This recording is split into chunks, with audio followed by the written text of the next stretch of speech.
Bonjour, je suis Jasmin Robert, directeur général de la Fédération des astronomes amateurs du Québec.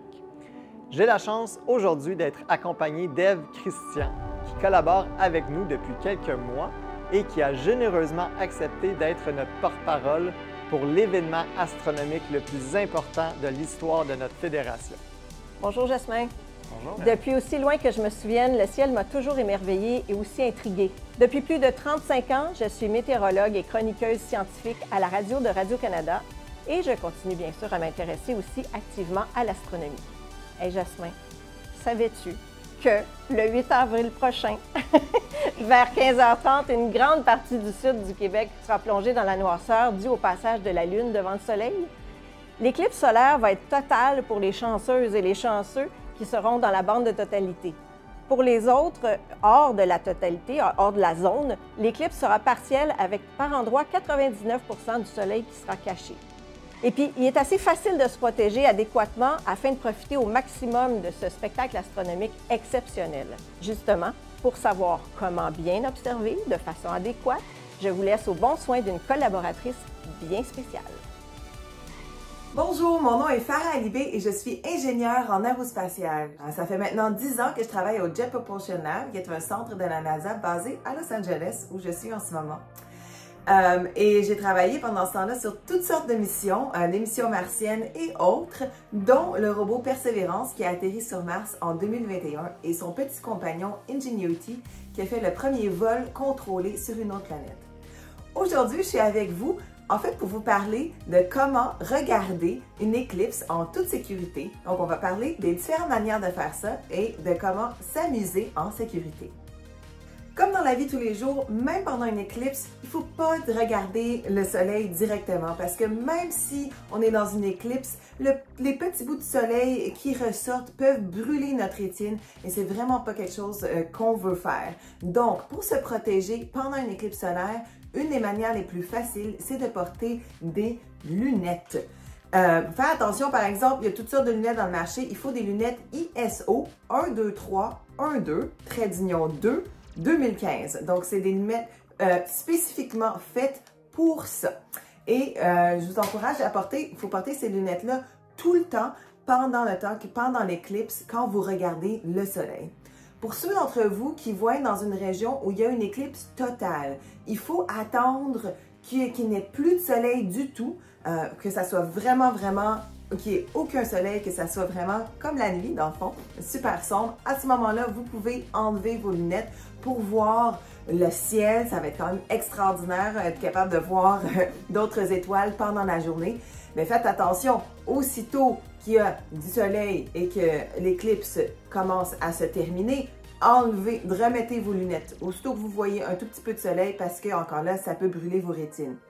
L'éclipse partielle, après la totalité, va durer un autre 1h15. Donc, vous aurez le temps de regarder votre beau soleil avec vos lunettes pendant ce temps-là. Je vous encourage aussi, il y a une application qui s'appelle Mon Éclipse que vous pouvez utiliser. Ça pourra vous aider à suivre ce qui se passe cette journée-là. Alors, comment est-ce qu'on utilise nos lunettes? Bien, la première chose qu'on fait, c'est qu'on prend nos lunettes et on les inspecte. Est-qu'il y a des égratignures? Est-ce qu'il y a des trous? Ah, regarde, celle-là, il y a une petite égratignure. On n'utilise pas ça. S'il y a un problème comme ça, on en prend une autre, c'est pas grave.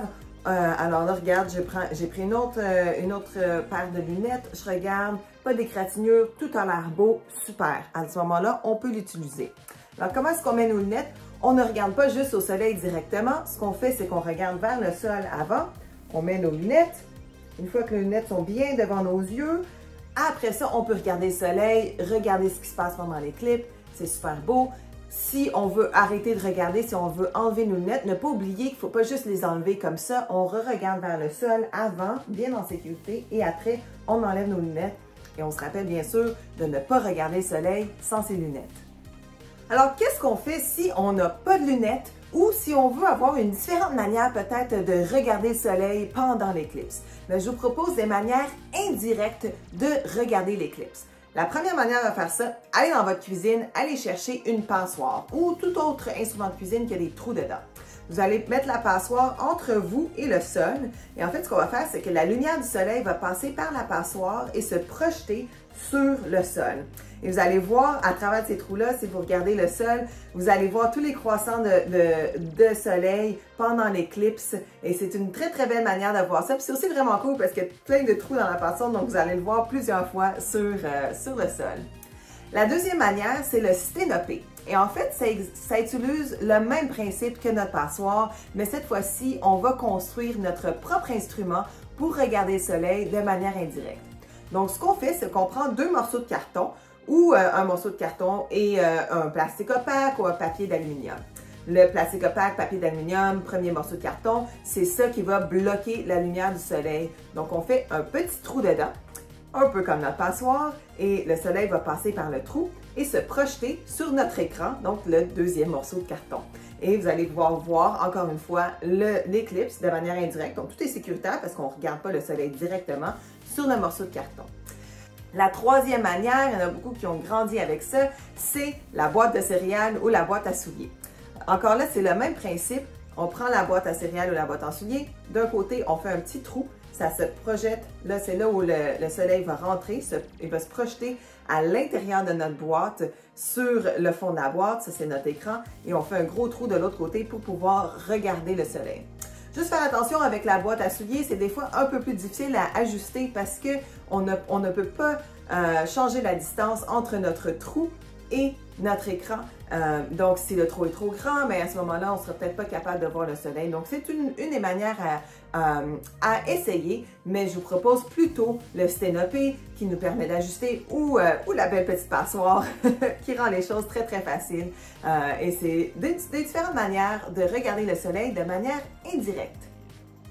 Une éclipse comme ça, c'est un moment exceptionnel. Pour la plupart d'entre nous, on va seulement voir ça une fois dans notre vie. Donc, je vous encourage à savourer le moment, à passer toute la journée vraiment à regarder ce qui se passe. Je vous encourage aussi peut-être à aller dans un parc, à aller partager ça avec d'autres gens. C'est un moment excitant. Je me rappelle même, moi, quand j'étais jeune, la première éclipse que j'ai vue, c'est quelque chose qui va rester avec vous. Mais quoi que vous faites, faites-le en sécurité, que ça soit avec vos lunettes ou vos manières indirectes de regarder l'éclipse. Bonne éclipse!